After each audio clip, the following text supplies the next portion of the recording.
Una vez más estamos aquí. Bienvenido, bienvenido tú, mi amigo y amiga. Linda familia que está allí reunida justo para ver este programa. Ya comenzó En Busca de Esperanza. Durante estas semanas hemos estado abriendo la palabra de Dios y hemos estado respondiendo a las preguntas más intrigantes de la historia. Ya viste que vimos la mayor rebelión de la historia, la mayor tragedia de la historia, la mayor conquista de la historia y hoy veremos la mayor apostasía de la historia.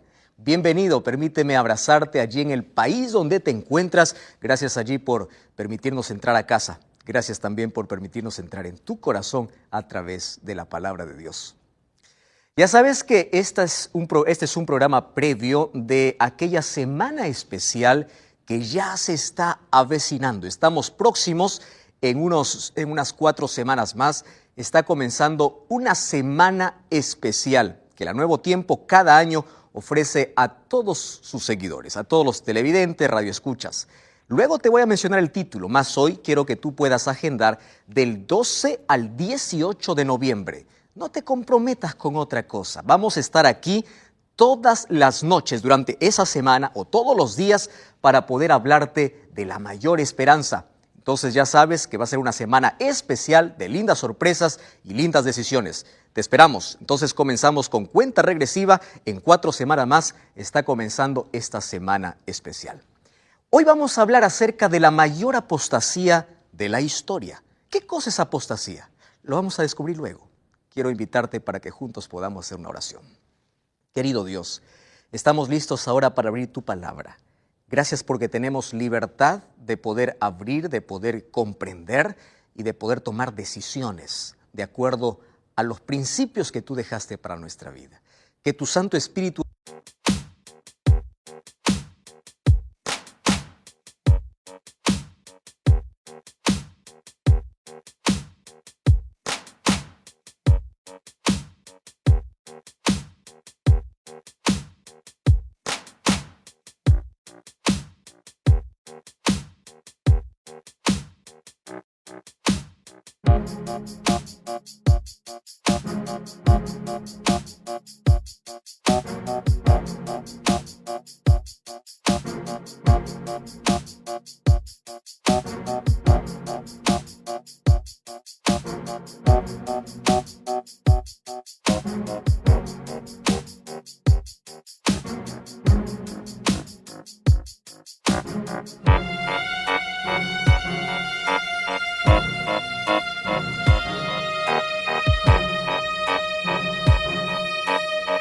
hoy pueda tocar nuestro corazón y que podamos elegir a Jesús.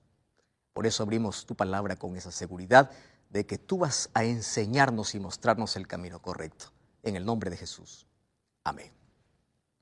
Probablemente la mayoría de ustedes ya vio el cuadro que yo tengo aquí y es el cuadro que fue pintado por Jean León de 1824 a 1904, el cuadro de la última oración de los mártires.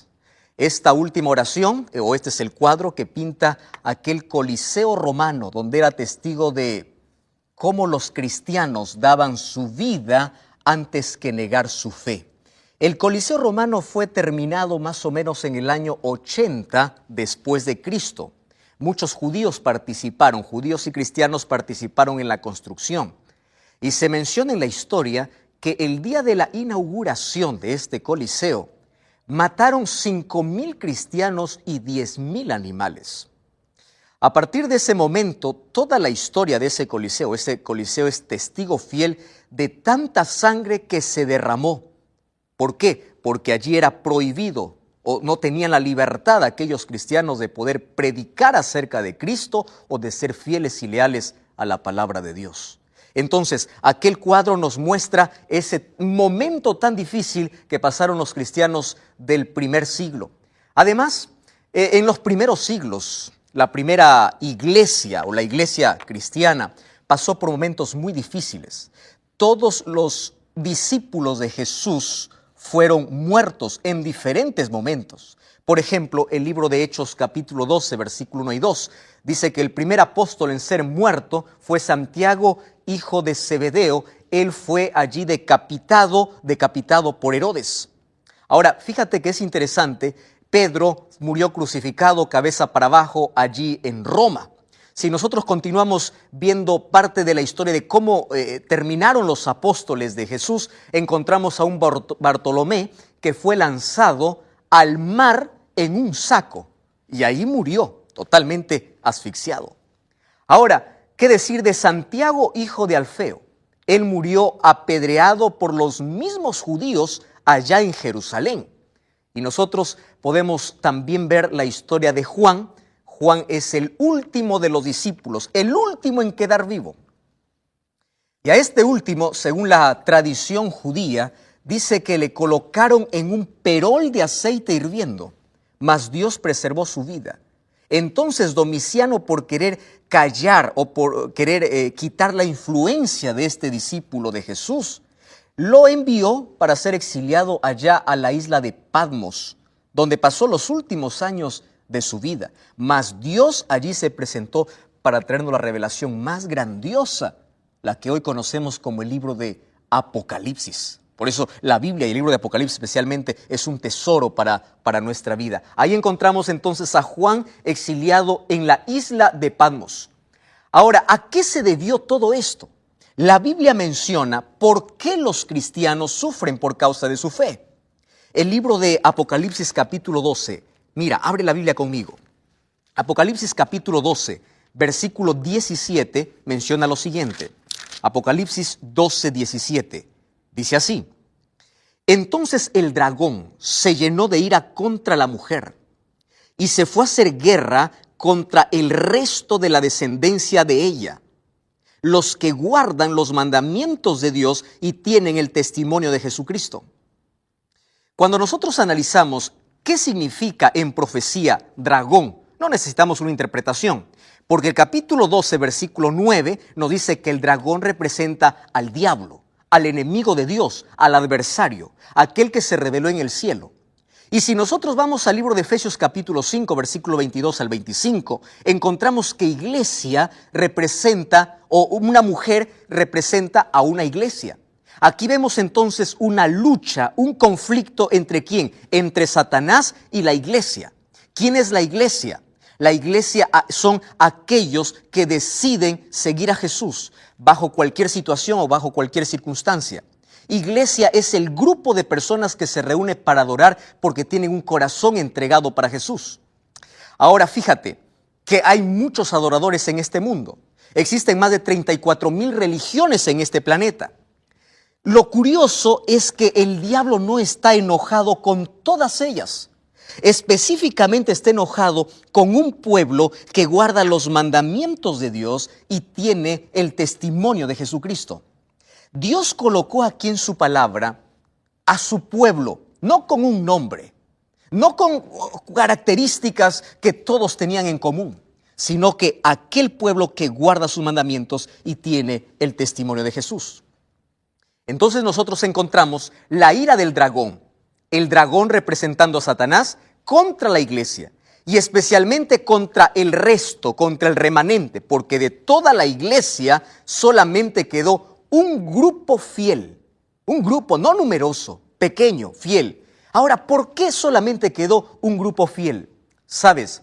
Porque desde el momento que Satanás empezó a perseguir a la iglesia, él tuvo una intención. Quiero desaparecer a todos los seguidores de Cristo.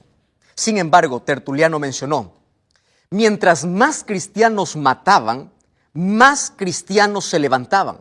Parecía que la sangre de los mártires, de aquellos que daban su vida, no importa antes que renunciar su fe, pareciera que la sangre era como semilla para que más cristianos se levantasen.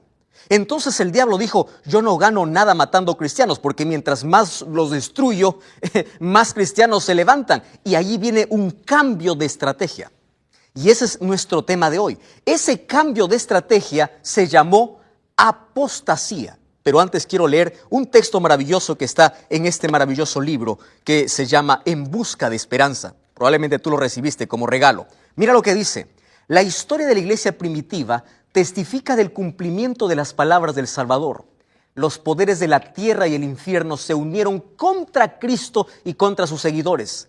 El paganismo vio que si el evangelio triunfaba, sus templos y altares serían barridos. Por tanto, reunió sus fuerzas para destruir la cristiandad. Entonces se encendieron los fuegos de toda persecución. Entonces, cuando Satanás vio que no podía o no lograba su objetivo cuando perseguía a los cristianos, él cambió de estrategia. Aunque Dios le dio un consejo en el libro de Apocalipsis 2:10 a la iglesia y dice: sé fiel a tus principios, sé fiel hasta la muerte. No importa si pierdes la vida por causa de mí, dice Jesús, porque yo te voy a dar la vida eterna. Ahora, ¿cuál es la estrategia que empleó el diablo? El diablo colocó tradiciones o introdujo tradiciones y empezó a corromper la verdad. ¿Qué significa eso? Mira lo que dice el libro de Apocalipsis capítulo 2, el versículo 11 o el versículo 14 y versículo 15. Apocalipsis 2, 14 dice: tengo unas pocas cosas contra ti. Tienes aquellos que retienen la doctrina de Balaam, aquellos que enseñan y aquellos que ponen tropiezo a mis hijos. Versículo 15. También tienes aquellos que retienen la doctrina de los nicolaitas, a los cuales yo aborrezco. Eran grupos que intentaron ya desde la iglesia primitiva romper el compromiso fiel a Dios y empezaron a traer por allí costumbres paganas. Sin embargo, nosotros conocemos por la historia que algo ocurrió en el año 313. Apareció un emperador llamado Constantino, y Constantino firmó un edicto que se llamó el Edicto de Milán, donde cesaba la persecución para todos los cristianos. Y a partir de ese momento, la iglesia perseguida empezó a tener favores. ¿Qué tipo de favores y qué tipo de privilegios? Ahora dejó de ser perseguida, tenía comodidad, solo que Satanás usó a estos grandes gobernantes ¿para qué? Para que a cambio de la libertad que le dan a los cristianos puedan aceptar todas las herejías que ellos traían. Todo el paganismo que él traía. Por eso es que la conversión de Constantino no fue una conversión sincera. Él trajo tantas costumbres, tantas cosas que hoy se practican y no tienen una base bíblica. Empezó a ingresar a partir del segundo siglo en adelante. Empezó a corromper la pureza de la verdad. Entonces, ¿qué cosa sucedió? El gran adversario trató de obtener por medio de astucia lo que no había logrado por medio de la fuerza. La persecución cesó y su lugar ocuparon las peligrosas tentaciones de la prosperidad temporal y los honores mundanos. Se indujo a los idólatras a aceptar parte de la fe cristiana mientras rechazaban las otras verdades esenciales. Entonces, el libro de Apocalipsis refleja que no toda la iglesia o no todos aquellos que dicen ser seguidores de Jesús son aquellos que están de parte de Jesús. Había un grupo de seguidores que prefirieron seguir tradiciones dadas o traídas del paganismo en lugar de colocar su fe y su fundamento sobre la palabra de Dios. Es por eso que en el libro de Apocalipsis capítulo 17 nosotros encontramos una iglesia que también dice adorar a Dios. Sin embargo, es llamada la Grande Babilonia, porque hay una confusión de creencias, filosofías, tradiciones mezcladas con la verdad. Y en el libro de Apocalipsis nosotros encontramos a otra iglesia, lo cual lo llama una iglesia apóstata, una iglesia infiel, una iglesia que dejó la pureza de la verdad y empezó a contaminar sus principios y sus creencias. En el libro de Apocalipsis nosotros encontramos dos pueblos. La iglesia verdadera, representada como alguien que está vestida de sol. Y en el libro de Apocalipsis capítulo 12 encontramos las características y cualidades que tiene esta iglesia. Y en Apocalipsis 17 encontramos la iglesia falsa, una iglesia contaminada, una iglesia que empezó a colocar sus creencias en tradición antes que en la palabra de Dios. Ahora tú te preguntarás, ¿cómo se corrompió la fe? ¿Cómo fueron traídos algunos principios paganos para la iglesia? Entonces yo quiero que tú prestes atención, porque mira cómo Satanás con su astucia y su estrategia logró contaminar la pureza de la verdad. Sin embargo, el libro de Daniel capítulo 7, versículo 25, habla ya de un poder diabólico que se levantaría a través de todo el tiempo para poder contaminar o para poder quebrar ciertos principios divinos. Daniel capítulo 7, versículo 25 dice: entonces hablará palabras contra el Altísimo y pensará en cambiar los tiempos y la ley. ¿Sabes de qué está hablando? De un poder que se levantó en la Edad Media, específicamente a partir del año 538 después de Cristo. Este poder religioso que empezó a perseguir cristianos, este poder que abrió las puertas para la Santa Inquisición, este poder a quien llamaba herejes a quienes querían ser fieles a la palabra de Dios. Ahora presta atención, dice que cambiará los tiempos y la ley. Este sería un poder apóstata profetizado por Daniel capítulo 7, versículo 25. Nosotros ya en un programa anterior hablamos acerca de la ley de Dios y dijimos algo muy claro: la ley no salva, mas tiene una función, ¿verdad? Uno, cuando recibe la gracia de Cristo, Cristo nos ayuda a vivir en armonía con su palabra y con su ley. Si tú empiezas a revisar cómo este poder cambió la ley de Dios, manipuló, quebró la ley de Dios, tú tienes que revisar dos libros. Mira, yo tengo aquí un libro que tú debes tener allí en casa, que se llama Catecismo.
Y yo tengo aquí también la Biblia. Hay muchas personas que han leído más el catecismo que la Biblia. Mas hoy quiero hacer una comparación muy sincera y muy transparente. Si tú tienes un catecismo allí, tú puedes revisar lo siguiente. Mira cómo fueron cambiados la ley de Dios. Por ejemplo, el primer mandamiento dice: no tendrás otros dioses delante de mí. El segundo dice: no te harás imagen ni escultura. Eso dice Éxodo capítulo 20. Sin embargo, el catecismo anuló el segundo mandamiento. Aquel que dice: no levantarás escultura, lo cambió por: no tomarás el nombre de Jehová tu Dios en vano. Y mira, alteró el orden de los mandamientos. El tercer mandamiento dice: guardarás el domingo y las fiestas. ¿En qué parte de la Biblia se encuentra eso? Ahora, el cuarto mandamiento fue totalmente alterado. El cuarto mandamiento de la ley de Dios dice: acuérdate del día sábado para santificarlo. Y según el catecismo dice: honra a tu padre y a tu madre. Ahora, el 10º mandamiento fue duplicado. ¿Por qué? El 10º mandamiento en la Biblia dice: no codiciarás. Sin embargo, según el catecismo dice: no desearás la mujer del prójimo y no codiciarás las cosas ajenas. Es decir, el 10º mandamiento fue dividido en dos para que pueda llegar a 10 mandamientos. Ahora te das cuenta que a través del tiempo ocurrió una grande apostasía. ¿Qué cosa es apostasía? Abandonar el camino correcto, dejar la verdad y abrazar algo que está contaminado, algo que está alterado. Entonces yo quiero hacerte un desafío hoy. Empieza a revisar todas tus creencias. Empieza a revisar por qué haces lo que haces, por qué comes lo que comes, por qué guardas el día que guardas. ¿Tiene un respaldo bíblico? No me digas porque el pastor dice así. No me digas porque la iglesia cree así. Tú tienes que decirme porque la Biblia dice así. Finalmente, en este mundo nosotros solamente encontramos dos pueblos. Solo existen dos caminos y cada camino tiene un destino totalmente diferente. Uno de los grandes hombres que fue capaz de dar su vida, de entregar su vida antes que negar su fe, fue Policarpo, aquel hombre de 86 años. Él fue allí uno de los obispos de la iglesia de Esmirna. Un día le dijeron: renuncia a tu fe, ya estás viejo, ¿Cómo es posible que tú vas a preferir la muerte antes que renunciar tu fe? ¿Qué cosa puede ser más valioso que la vida? Policarpo se levantó y dijo así: durante 86 años, Dios nunca ha fallado sus promesas. Dios nunca me falló. ¿Cómo yo le voy a fallar a esta edad? Querido, Dios está buscando hoy un pueblo fiel, un pueblo sincero. No me digas, pastor, yo soy sincero. Dios te llamó a ser fiel. Dios te llamó a formar parte de un pueblo, pero de ese pueblo que coloca la palabra de Dios por encima de cualquier tradición. Yo conozco gente adorando pastores, gente adorando iglesias. Cuando yo pregunto a alguien y le digo, ¿por qué vas a este lugar? Dice, es que yo me siento bien. Gente buscando sensaciones antes que buscar la verdad. Conozco iglesias llenas con corazones vacíos. Conozco iglesias que hacen solamente shows. Conozco iglesias que solamente van porque la gente espera un milagro, mas no espera tener la palabra de Dios en su corazón. Conozco iglesias que buscan satisfacer al ser humano según los caprichos y deseos que ellos tienen, mas no presentar la verdad. Entonces tú solamente tienes dos caminos y cada camino tiene un destino diferente. Yo te voy a hacer una pregunta. No voy a hablar acerca de tu sinceridad, sino de cuán fiel tú eres a la palabra de Dios. Entonces allí donde tú estás, toma una decisión. Coloca tus principios y tu fe en la palabra de Dios. Y no importa si la mayoría hace lo contrario, tú tienes que estar cimentado en aquella roca firme que es la palabra de Dios. Tú tienes que estar cimentado en Cristo. Tú tienes que estar cimentado en la palabra. ¿Dónde está tu fe? ¿En una iglesia, en un líder o en la Biblia? Yo voy a invitar al cuarteto Arautos du Rey que venga para cantar. Mientras ellos cantan, yo quiero que tú tomes una decisión importante. Quiero recordarte algo. El diablo no está enfurecido contra todos aquellos que dicen ser cristianos, sino especialmente con un grupo fiel. Es aquel que guarda los mandamientos de Dios y aquellos que tienen el testimonio de Jesús. Aquellos que tienen la fe de Jesús en su corazón. Y hoy te invito a abrazar esa misma fe. Te invito a abrazar a ese mismo Jesús y te invito a respetar la palabra de Dios y a colocar la Biblia por encima de cualquier tradición o de cualquier cosa que alguien pueda decir. Mientras el cuarteto canta, te invito a tomar esta decisión. Yo voy a estar orando por ti. Dios, por esta linda música y gloria a Dios por aquella linda decisión que tú hoy tomaste. Coloca la palabra de Dios en tu vida. Sé fiel a lo que Dios dice en su palabra. Sé fiel a los principios que Dios estableció para ti. No formes parte de esta grande apostasía ni de aquella grande rebelión contra Dios. ¿Quieres orar conmigo? Cierra tus ojos. Querido Dios, gracias porque a través de tu palabra